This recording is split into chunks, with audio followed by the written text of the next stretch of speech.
Bismillahirrahmanirrahim. Lama dia ngaji, tapi tak tahanlah dikasih makan syekh, dikasih ilmu, malu. Sementara dia punya keluarga, dia ingin bantu.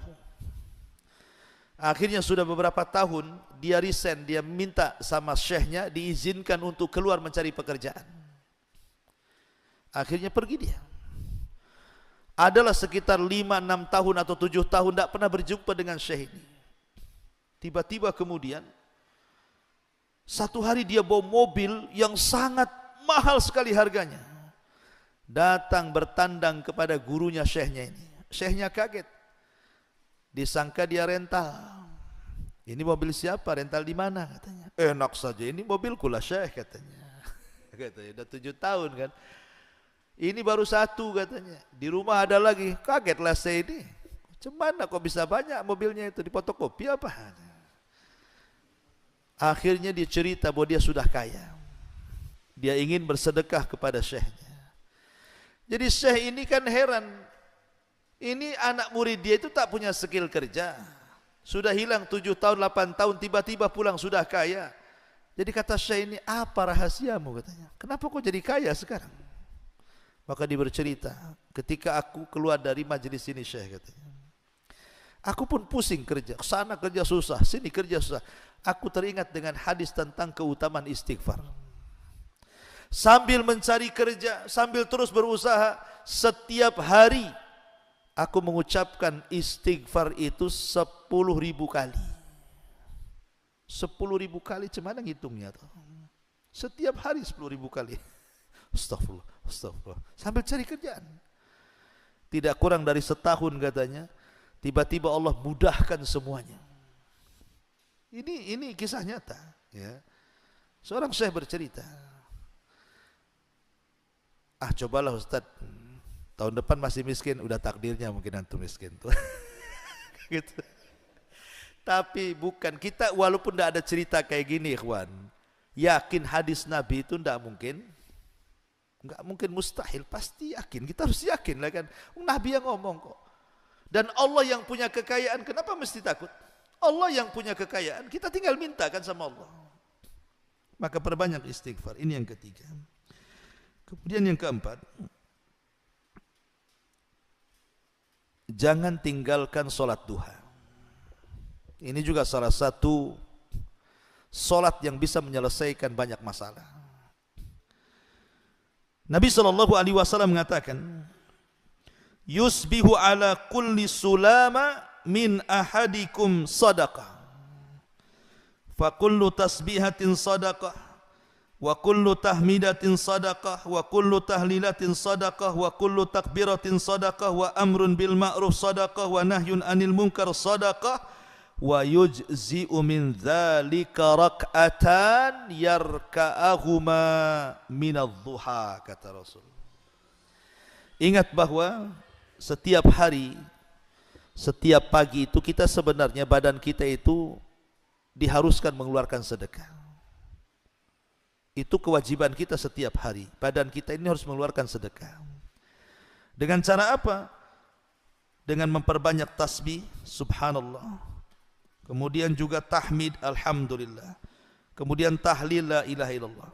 Kemudian takbir, Allahu akbar.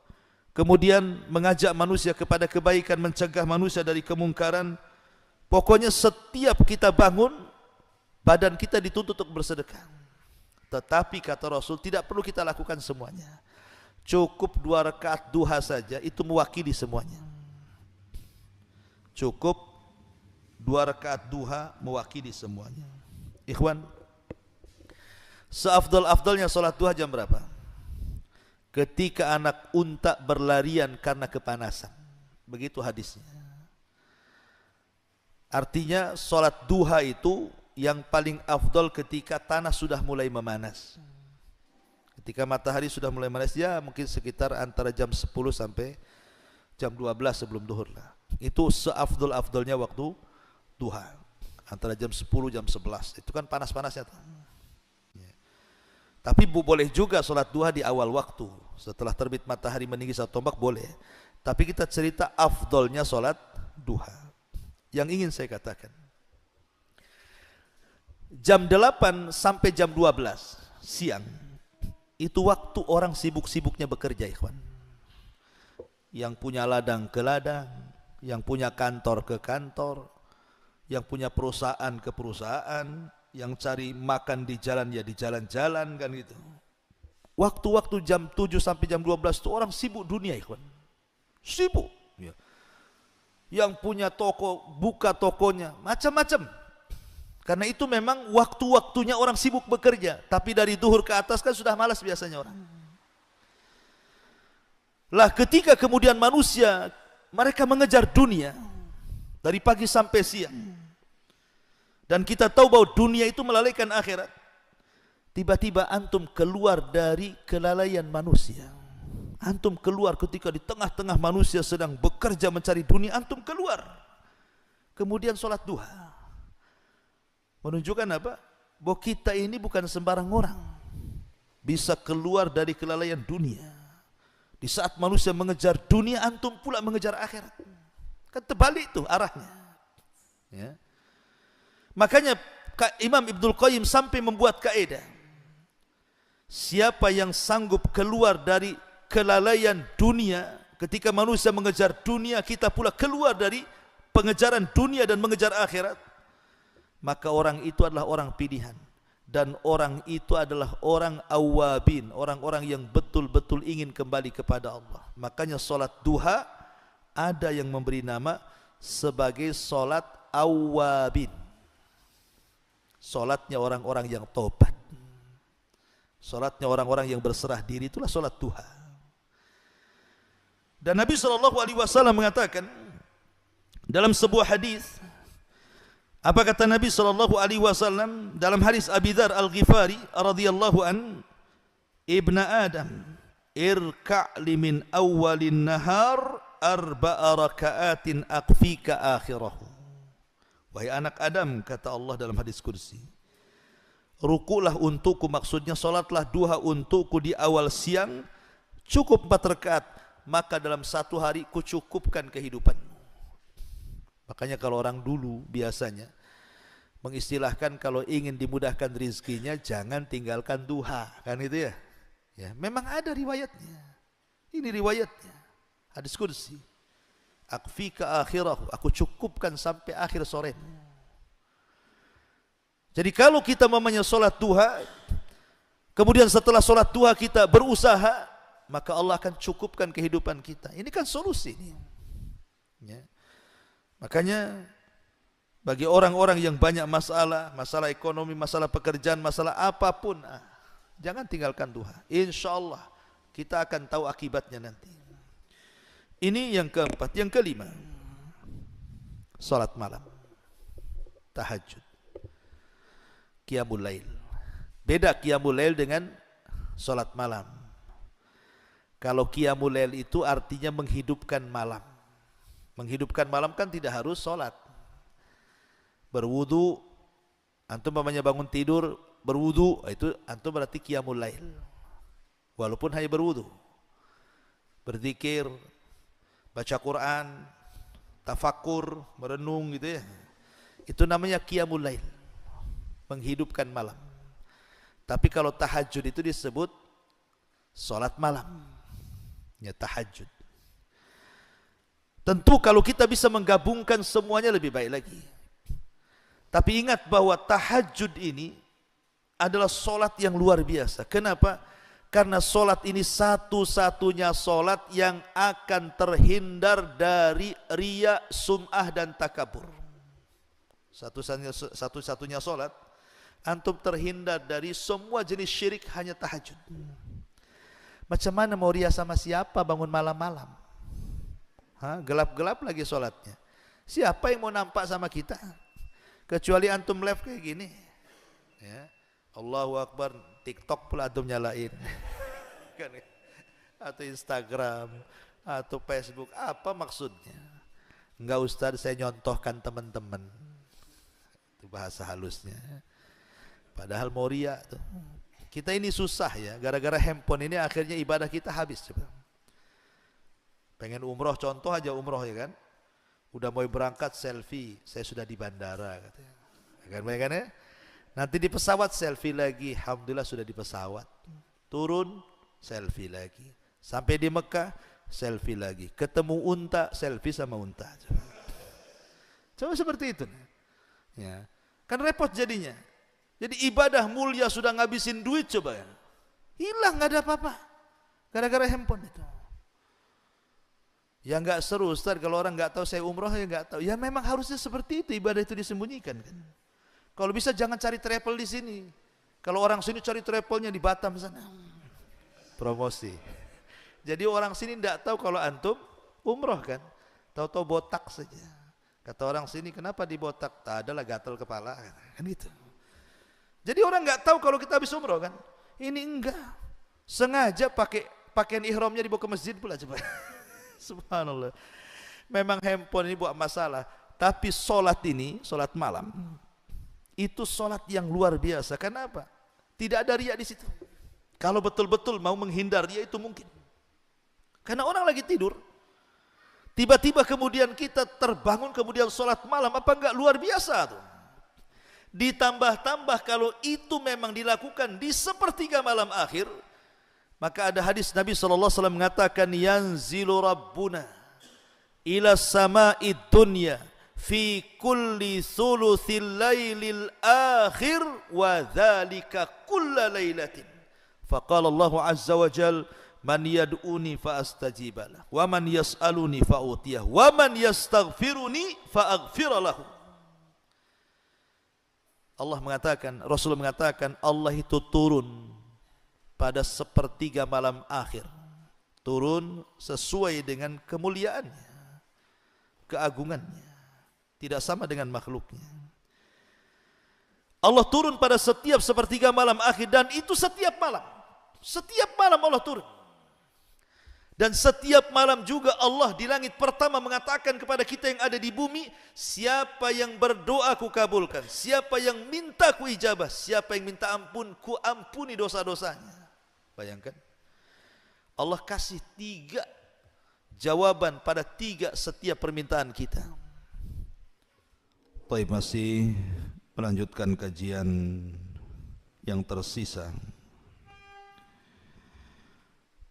Di antara amalan-amalan yang bisa merubah kehidupan kita, tadi saya sudah sebutkan 5 perkara.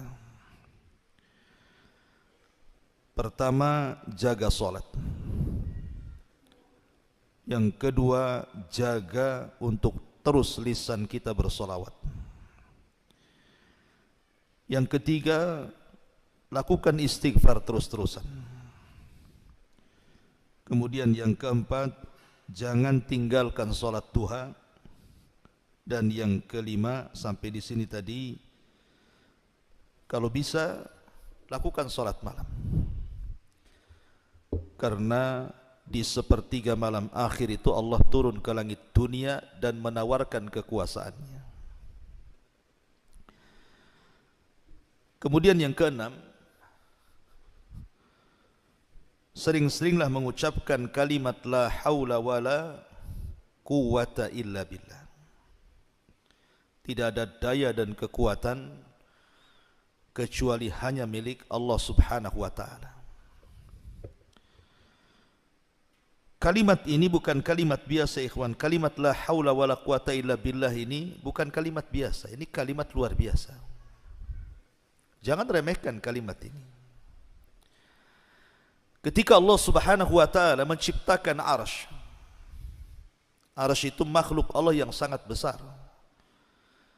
Bayangkan kalau seandainya bumi dibandingkan dengan 7 lapis langit. Ibarat Anda datang ke padang pasir, kemudian meletakkan cincin di tengah padang pasir. Bumi itu cincinnya, padang pasir itu langitnya. Kalau seandainya kita gabungkan antara bumi dan langit itu, kemudian kita bandingkan besarnya dengan kursi Allah, tempat berpijak kedua kaki Allah, kursi Allah, maka sama kita letakkan cincin di tengah padang pasir. Cincin itu langit dan bumi, padang pasir itulah kursinya. Kalau kita gabung tuh kursi, langit, bumi dan alam semesta dibandingkan dengan besarnya arsy Allah Subhanahu wa taala, itu sama dengan cincin dilempar ke padang pasir. Cincin itu ya semua makhluknya, padang pasir itulah arsy-Nya. Bagaimana yang menciptakannya? Allahu Akbar. Allah lebih besar dibandingkan makhluk-makhluknya.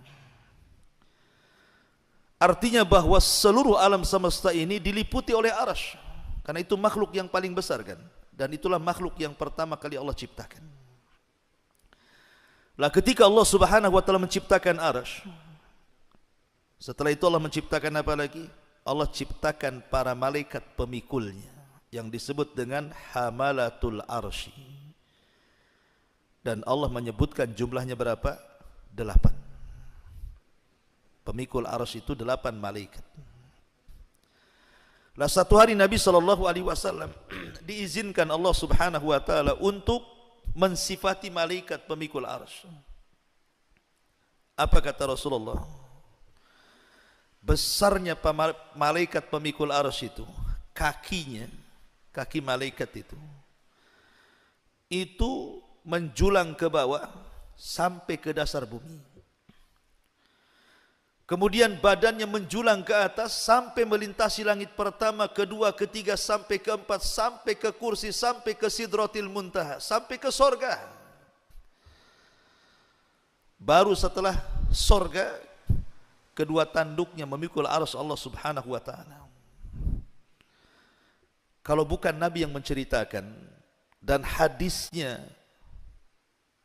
sahih, tentu kita tidak akan percaya. Ini menghayal saja, masa ada makhluk seperti itu, kakinya di dasar bumi kemudian badannya menjulang sampai kedua tanduknya memikul arsy, kan kayak hayal, menghayal kan begitu. Tapi masalahnya hadisnya sahih yang menceritakan Nabi, sami'na wa ata'na, dan itu jumlahnya 8 malaikat. Lah malaikat-malaikat ini saat diciptakan, kemudian Allah Subhanahu wa taala katakan tugas kalian pikul arsy. Ketika malaikat-malaikat pemikul arsy ini melihat arsy, kayaknya tak sanggup. Macam mana saya akan pikul arsy sampai kiamat dibangkitkan? Arsy sebesar itu. Maka malaikat-malaikat pemikul arsy ini meminta uzur bahwa mereka tidak sanggup pemikul arsy. Arsy sebesar ini macam mana mau dipikul? Maka Allah Subhanahu wa taala mengatakan, kalau begitu ucapkan kalimat la haula wala quwwata illa billah. Akhirnya kemudian para malaikat pemikul arsy ini mengucapkan kalimat la haula wala quwwata illa billah. Subhanallah, setelah mereka mengucapkan kalimat ini, Allah berikan kekuatan dan mereka pun sanggup memikul arsy sampai hari ini, bahkan sampai kiamat dibangkitkan. Dari sini kata para ulama, lihat kalimat la haula wala quwata illa billah ini bisa menjadikan malaikat lemah menjadi kuat. Bahkan ada sebagian para ulama beristimbat, kalimat ini bisa menjadikan kita kuat. Jadi orang yang sakit, ya, mungkin dia sudah ke dokter, sudah ke sana kemari mencari perobatan, cobalah banyak-banyak mengucapkan kalimat la haula wala quwata illa billah. Siapa tahu. Dan jangan coba-coba, artinya yakin bahwa kalimat ini malaikat saja diberikan kekuatan. Berarti kita yang lemah, entah lemah apa saja, coba perbanyak kalimat la haula wala quwata illa. Mudah-mudahan dengan kalimat ini mendatangkan kekuatan bagi kita. Bagi yang kita yang terpuruk ekonominya, susah bangkit, perbanyak la haula wala quwata illa billah. Karena tidak ada daya dan kekuatan kecuali milik Allah kan. Bagi yang terpuruk kesehatannya, bagi yang terpuruk ekonominya, bagi banyak masalah gitu ya, coba perbanyak kalimat ini terus ya. Insyaallah biidznillah. Karena Nabi SAW pernah mengatakan dalam sebuah hadis yang sahih. Apa kata Nabi SAW? Kata Nabi SAW, ala adulluka ala kanzin min kunuzil jannah. Maukah aku tunjukkan kepada kalian dari simpanan-simpanan sorga? Maka sahabat mengatakan, tentu wahai Rasul. Maka Rasul mengatakan, katakan la haula wala quwwata illa billah. Tidak ada daya dan kekuatan kecuali milik Allah. Itulah kanzun min kunuzil jannah. Itulah simpanan di simpanan surga. Karena orang yang mengucapkan kalimat ini, setan aja nggak akan sanggup melawan kita. Apa kata Rasul ketika menganjurkan kita untuk membaca kalimat ini setiap kita keluar rumah? Dalam sebuah hadis dari Anas bin Malik radhiyallahu an, kata Nabi SAW, idza kharaja min baitihi, apabila seseorang keluar dari rumahnya, faqala, dan dia mengatakan, bismillahi tawakkaltu ala Allah, la haula wala quwwata illa billah. Bismillah, dengan menyebut nama Allah, aku tawakal kepada Allah, dan tidak ada daya dan kekuatan kecuali milik Allah. Apa kata Rasul? Orang seperti ini, kufita wa hudita wa wufita. Engkau akan dicukupi, engkau akan diberikan petunjuk, engkau akan dijaga satu hari ini. Kemudian setan yang hendak mengganggunya tiba-tiba menyingkir. Kemudian teman-teman setan mengatakan, kenapa kau tidak ganggu dia? Maka setan yang akan mengganggunya mengatakan, kaifa laka birajulin qad kufiya wa hudiya wa ufiya. Celaka engkau, macam mana aku akan ganggu orang itu sementara orang itu sudah dicukupi Allah, sudah diberikan hidayah oleh Allah, sudah dijaga Allah, aku tidak bisa mengganggunya. Makanya kalau kita membaca la haula wala quwata illa billah dari rumah pagi-pagi ini, antum keluar rumah, entah kerja, entah ke pasar, entah ke kebun, entah kemana, terserahlah, katakan bismillahi tawakkaltu ala Allah, la haula wala quwata illa billah. Maka selama satu hari itu tidak akan ada setan yang datang ke kita. Tidak ada orang hasad yang hasad kepada kita, tidak ada orang dengki yang dengki kepada kita, tidak ada orang yang menghantar sihir yang hendak menyihir kita, tidak ada setan yang hendak mengganggu kita. Ya. Lah ini kan kekuatan luar biasa. Berarti satu hari itu kita dicukupi oleh Allah, dijaga oleh Allah, bahkan diberikan petunjuk oleh Allah Azza wa Jalla. Tuh terkadang kalimat-kalimat seperti ini, ikhwan, kalau orang tahu makna dan paham kan enak tuh. Kita amalkan. Ma'asyiral muslimin yang dimuliakan Allah Azza wa Jalla. Karena ini salah satu solusi hidup masalahnya. Kalau kita banyak masalah, penyakit dan lain sebagainya, maka perbanyaklah haula wala quwata illa billah. Antum kasih ijazah lah biasanya. Kalau ada saudara sakit gitu ya. Bisiki saja. Perbanyak kalimat la haula wala quwata illa billah, insyaallah sembuh. Tahu-tahu besoknya mati, ya sudah takdirnya. Gimana udah takdir Allah kan? Kita ini ngasih sebab saja kan itu ya. Ma'asyiral muslimin yang dimuliakan Allah Subhanahu wa taala. Kemudian yang nomor 7. Perbanyak kalimat tasbih. Subhanallah, subhanallah, tasbih.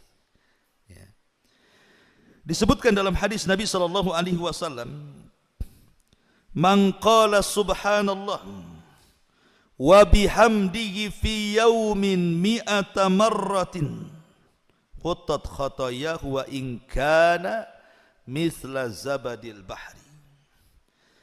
Barang siapa yang mengucapkan subhanallah wa bihamdihi, subhanallah wa bihamdihi berapa kali?